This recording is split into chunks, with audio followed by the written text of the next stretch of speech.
truck was behind me going one way, and there's a fire truck coming the other way. All right. Anyway, so I've been in business about 4.5 years now. Fucking A.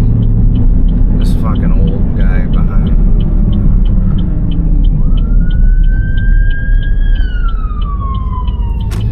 Jesus. Anyway, so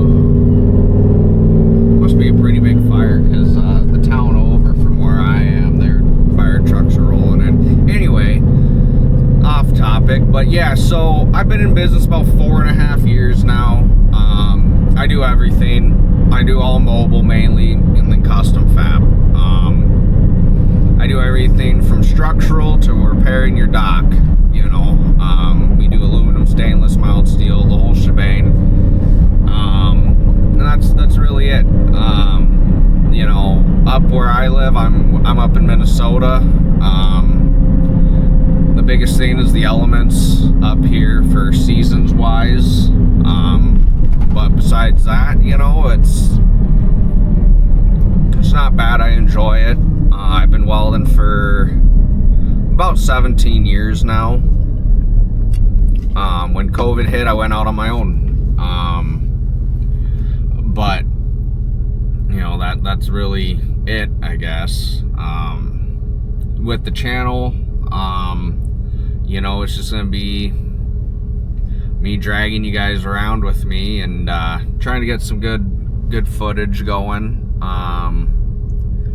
You know, a lot of it is you know, I do a lot of heavy equipment repair, and then a lot of structural. So I prefer the heavy equipment stuff more. I have a handful of customers that keep me pretty busy, keeping their machines going. So I am thankful for them. But you know, probably in a video or 2 or 3 or whenever, I will do a tour of my weld rig. It's nothing special. It's just a 1-ton Chevy dually. And I run a bathtub setup, you know, a tub rig. Bathtub setup, it's a tub rig. So, you know, everything's on a skid. Honestly, my old weld rig, I used to have a flatbed. It had a little crane on it, and it was pretty sweet. It worked all right. But the truck took a massive catastrophic shit on me, so I got rid of it and went and picked up this dually. It's a regular cab long box. It's nice. It is a gasser. I used to be really big on diesels. I had a Duramax for a while, and it was great. It was a really good truck. It ran good, and then, you know, I just didn't like shelling out money for when it did break down. It was expensive, and so especially up here in Minnesota, it gets really cold. A lot of people know that, but it's not fun trying to start a diesel when it's 20 below or 30 below, or even with it plugged in, it sometimes is just a pain in the ass, and it's hard on everything. And I'd rather just start my truck up and go, you know. So that's why I run a 6.0 gas. My last 2 weld rigs have been 6.0 gas trucks, and honestly, I mean, I personally love them. I think they're great trucks. I'll pull skids with my truck. I pull big fucking trailers with my truck, and it does just fine. Yeah, the gas mileage ain't there. The gas mileage sucks. That's the downfall of it. But other than that, you know, I'm a gas fan. You know, my next truck might be a Duramax this time. I'm not entirely sure. Really, the caveat to it is once I get a shop. You know, once I have a shop, then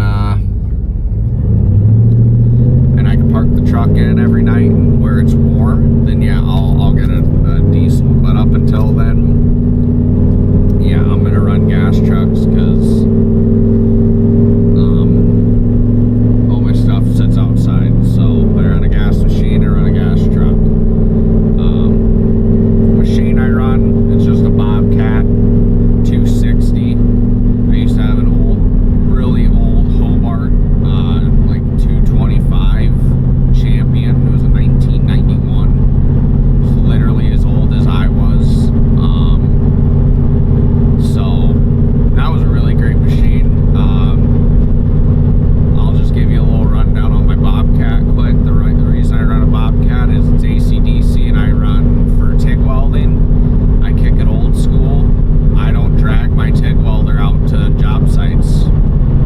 If I'm just doing aluminum, I have a high frequency box that I run off of my Bobcat, and it welds really well.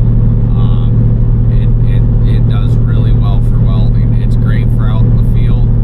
If that high frequency box gets banged up, it ain't gonna hurt nothing. If my TIG welder gets banged up, I'm gonna be bumming.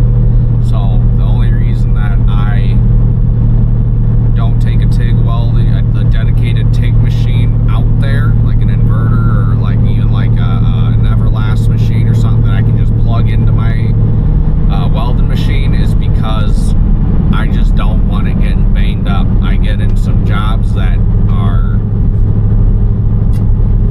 they're way back in the woods, or they're down on someone's property, and I just don't want to risk my stuff getting banged up. And not a piece of equipment like that. My high frequency box I bought off an old guy, an old welder. This thing was made in like the 70s, and you clean it up, you take care of it, it works great. It's made me a lot of money. Besides that, you know, everything I do, I got a suitcase, I got an LN25 I run off of my machine, and then I stick weld. I predominantly stick weld most of my stuff, unless it's a big fab job, then I'll run my LN25. But we'll get into that more down the road. Excuse me. So yeah, I just want to do a little intro video on what the channel's about, who I am, my experience, I guess. You know, a little bit about me and my welding experience. I've been welding for 17 years. And I've done everything from, I'm not a mainline pipe guy, nothing like that. You know, I've never been on a pipeline. I've worked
patient. I had some stuff going on, so moving and whatnot. So yeah, we'll do a walkthrough and explain kind of what I'm doing with that job, and maybe not be as such a long-winded